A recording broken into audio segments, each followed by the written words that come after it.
आंख खोलकर देख लो दुनिया वालों, भारत में सिर्फ चाय बनाने वाले प्रधानमंत्री ही नहीं बनते बल्कि वैज्ञानिक भी बनते हैं।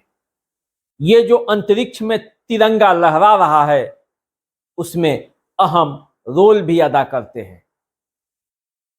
कान खोलकर सुन लो, कल तक तुम जिसे नंगे भूखे कहते थे वो इतिहास भी रचते हैं और भारत को बुलंदी तक भी ले जाते हैं।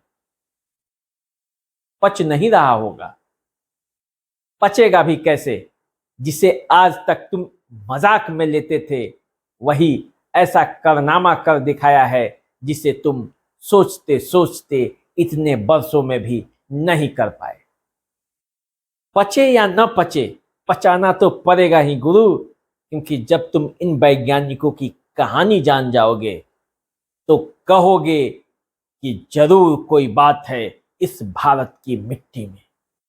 हमारे वेदों से ज्ञान और विज्ञान चुराकर उसे रीपैकेजिंग कर हमें ही अज्ञानी बताने वालों, जरा कान खोलकर सुन लो। हम पेड़ पौधे को भी पूजते हैं, पत्थर को भी पूजते हैं, लेकिन जब जरूरत होती है तो अंतरिक्ष पर तिरंगा भी लहराते हैं।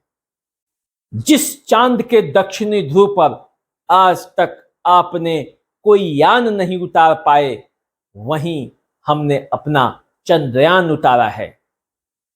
ये ऐसे ही नहीं हुआ, इसमें भारत के वीर सपूतों का त्याग, तपस्या और उनका परिश्रम लगा है। आज ऐसे ही 5 परिश्रमी वैज्ञानिकों की कहानी हम आपको सुनाएंगे और सब कुछ बताएंगे। नमस्कार, मेरा अभिवादन स्वीकार कीजिए। मेरा नाम राकेश तिवारी है और आप देसी अड्डा देख रहे हैं। साथियों, जल्दी से आप इस वीडियो को शेयर भी कर दें ताकि पूरी जानकारी सब तक जा सके। चैनल को सब्सक्राइब भी कर ले, फेसबुक और इंस्टाग्राम पर लाइक कर दें, फॉलो कर लें। और चलिए अब सुनाते हैं उन सूरवीरों की कहानी, उन वैज्ञानिकों की कहानी जो असुविधाओं के बीच अपने मेहनत, परिश्रम और त्याग के बल पर आगे बढ़ते गए और चंद्रयान 3 को सफल बनाने में अपनी भूमिका अदा की। ये उन वैज्ञानिकों में शामिल थे जो चंद्रयान को चांद के दक्षिणी ध्रुव पर उतारने के लिए बेचैन थे। इसके अलावे अन्य भारत के वीर वैज्ञानिक भी लगे हुए थे, लेकिन आज मैं उन वैज्ञानिकों में से सिर्फ 5 वैज्ञानिकों की कहानी सुनाने जा रहा हूं। तो चलिए शुरुआत करते हैं छत्तीसगढ़ से। इस छत्तीसगढ़ में एक कस्बा है चरौदा। चरौदा के भरत कुमार के पिता बैंक में सुरक्षा गार्ड थे। आर्थिक स्थिति इतनी बदहाल थी कि बच्चे को पढ़ाना मुश्किल हो रहा था। तब मां ने इसका बीड़ा उठाया और चाय और इडली की दुकान खोल ली।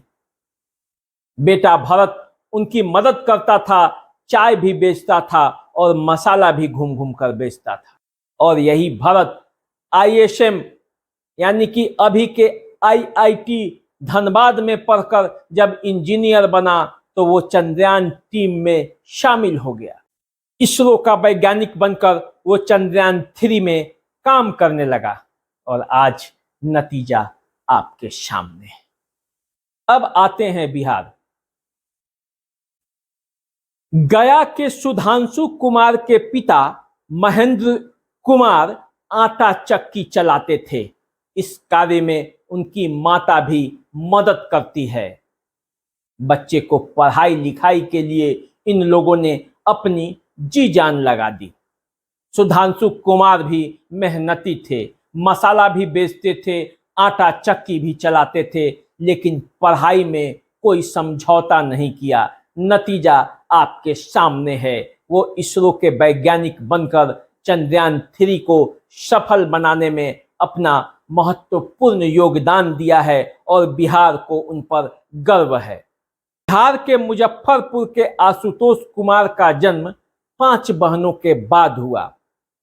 पिता को उम्मीद थी कि उनका बेटा कुछ बड़ा करेगा और हुआ भी ऐसा ही। आशुतोष कुमार के पिता ने अपने बेटे को कंप्यूटर देने के लिए अपनी गाड़ी तक नहीं खरीदी। गाड़ी के लिए जो पैसा बचा कर रखा था उससे बेटे के लिए कंप्यूटर खरीद दी और वही कंप्यूटर आज उनके बेटे के लिए वरदान साबित हुआ और वो चंद्रयान-3 के सफल वैज्ञानिकों में एक हैं। चंद्रयान-3 के लिए कम्युनिकेशन चैनल तैयार करने वाले रवि चौधरी के माता पिता को ये कहां पता था कि उनका बेटा जो बचपन में तरह तरह का एक्सपेरिमेंट कर रहा है वो इसरो का वैज्ञानिक बनकर चंद्रयान-3 को सफल बनाएगा। इस अभियान के ऑपरेशन डायरेक्टर अमिताभ कुमार बिहार के समस्तीपुर के रहने वाले हैं। उनके पिता किसान थे। आर्थिक तंगी के कारण वे अपने बच्चे को आगे पढ़ाने में असमर्थ थे, पर किसी तरह हिम्मत जुटाई और अमिताभ कुमार भी खेती में काम करते थे। सरकारी स्कूल में पढ़े अमिताभ कुमार ने जब ठाना तो इसरो के वैज्ञानिक बन गए। पूरे ऑपरेशन को डायरेक्ट किया और नतीजा आपके सामने है। पूरा देश उन महिला वैज्ञानिकों का भी आभारी है जो भले साड़ी पहनती हैं, बिंदी लगाती हैं, लेकिन काम करती हैं तो पूरा दुनिया देखता रह जाता है। ऐसी ही होती है भारत की नारियां। आंख खोल कर देख लो दुनिया वालों, भारत में कैसे कैसे रत्न हैं और अब इस सरकार को इन रत्नों को बड़े जतन से रखना होगा। इसी तरह के अन्य मुद्दों पर आगे भी हमारी और आपकी बातचीत होती रहेगी। आपको हम तरह तरह की जानकारियां देते रहेंगे। आप चैनल को सब्सक्राइब कर लीजिए, इंस्टाग्राम और फेसबुक पर फॉलो कर लीजिए। मुझे दीजिए इजाजत। नमस्कार।